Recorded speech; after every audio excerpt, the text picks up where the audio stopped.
Baik, Shalom, Assalamualaikum warahmatullahi wabarakatuh. Perkenalkan, nama saya Adela Pandean, NPM 19111091, kelas Manajemen A2, Program Studi Manajemen. Baik, di dalam video ini saya akan menjelaskan tentang cara mencari nilai slope, intercept dengan persamaan regresi linear sederhana. Assalamualaikum warahmatullahi wabarakatuh. Perkenalkan, nama saya Foni Indrastuti dari kelas A2 Manajemen semester 3 NPM 19111060. Di sini saya akan menjelaskan mengenai makna dari nilai A dan B, gambar scatter plot, dan gambar garis regresi. Assalamualaikum warahmatullahi wabarakatuh. Perkenalkan, nama saya Usna Indah Lia dengan NPM 19111092 kelas A2 Prodi Manajemen.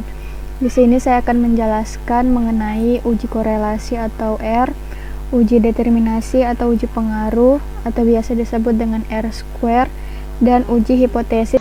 Baik, kita langsung pertama mencari nilai slope. Nilai slope menggunakan rumus B sama dengan N kali sigma XY dikurangi sigma X dikali dengan sigma Y dibagi dengan N sigma X pangkat 2 dikurangi sigma X pangkat 2. Berarti kita langsung masukkan saja nilainya atau datanya, yaitu 10 dikali sigma XY dikurangi dengan nilai sigma X yaitu 37 dikali dengan nilai sigma X yaitu 33,1 dibagi dengan 10 dikali dengan sigma X pangkat 2 yaitu 145 dikurangi sigma X 37 dipangkatkan 2, maka akan mendapatkan hasilnya. Begitu juga dengan nilai intercept menggunakan rumus A sama dengan sigma Y dikurangi B dikali sigma X dibagi dengan nilai N atau jumlah data seluruhnya, yaitu nilai sigma Y nya sendiri adalah 33,1 dikurangi B nya tadi kita sudah dapat, yaitu nilai B nya yang kita sudah dapat tadi adalah 0,58 dikali dengan 37 dibagi dengan 10. Itu adalah cara manual atau rumus manual, tetapi karena kita membuat data analisis dari Microsoft Excel, karena itu saya membuatnya menggunakan data analisis Excel seperti yang telah tertunjuk di depan layar teman-teman. Di sini mendapat nilai interceptnya yaitu 1,19506 dengan nilai slope X yaitu 0,5716, sehingga kita masukkan ke dalam persamaan regresi linear yaitu A sama dengan A tambah BX, yang berarti interceptnya sendiri adalah A yaitu 1,1950 dengan nilai slope B berarti ditambah dengan 0,5716X. Itulah persamaan regresi linear sederhana. Makna dari nilai A dan B adalah jika A sama dengan 1,1950, artinya jika X sama dengan 0, maka revenue sebesar 1,1950. B sama dengan 0,5716, artinya jika X sama dengan 1, maka revenue meningkat sebesar 0,5716. Gambar scatter plot tersebut mempunyai pola positif, yaitu pola yang menunjukkan hubungan atau korelasi positif di antara variabel X dan variabel Y, di mana nilai-nilai besar dari variabel X berhubungan dengan nilai-nilai besarnya variabel, sedangkan nilai-nilai kecil variabel X berhubungan dengan nilai-nilai kecil variabel Y. Grafik regresi. Di sini Y sama dengan 0,5716X ditambah 1,1951. R kuadratnya sama dengan 0,6504. Baik, seperti yang tertampil pada layar, di sini kami sudah mempunyai data dari X sebagai variabel bebas dan Y sebagai variabel tetap. Di sini kita akan menguji apakah variabel X yaitu frekuensi belajar berpengaruh terhadap Y atau IPK dengan mengujinya melalui uji korelasi, uji determinasi, dan uji hipotesis. Sekarang kita masuk di uji korelasi atau uji R.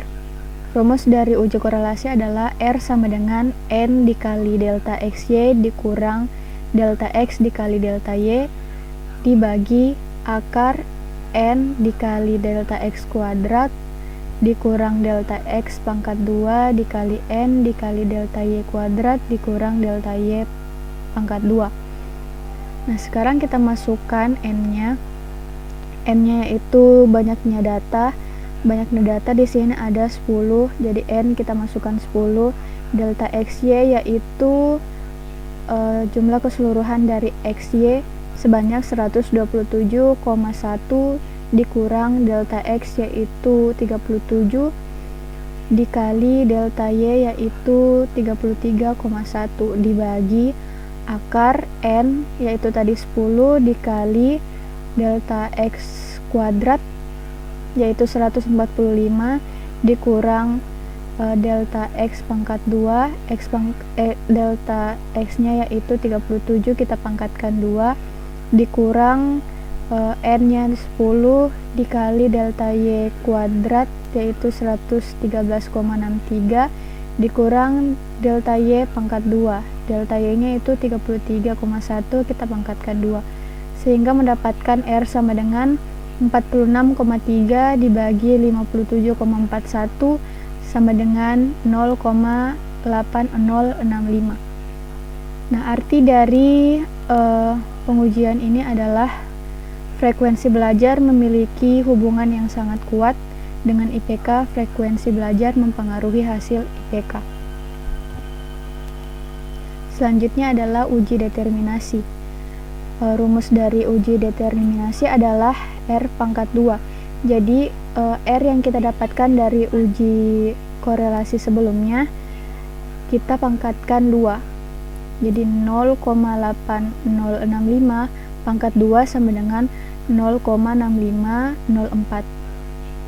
Arti dari pengujiannya adalah kontribusi pengaruh variabel X atau frekuensi belajar terhadap nilai pencapaian IPK adalah sebesar 65,04%.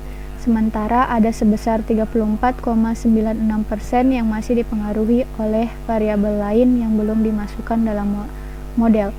34,96% ini didapat dari 100% dikurang 65,04%. Lalu pengujian yang terakhir yaitu uji hipotesis atau uji T hitung. Nah, rumus dari T hitung adalah T sama dengan R akar N kurang 2 dibagi 1 dikurang R pangkat 2. Nah, sekarang kita masukkan R-nya yaitu dari uji korelasi sebelumnya yaitu sebesar 0,8065 akar N-nya yaitu 10 dikurang 2 dibagi 1 dikurang R pangkat 2 dari uji determinasi yaitu 0,65,04 sehingga mendapatkan hasil 0,8065 akar 8 dibagi 0,3496.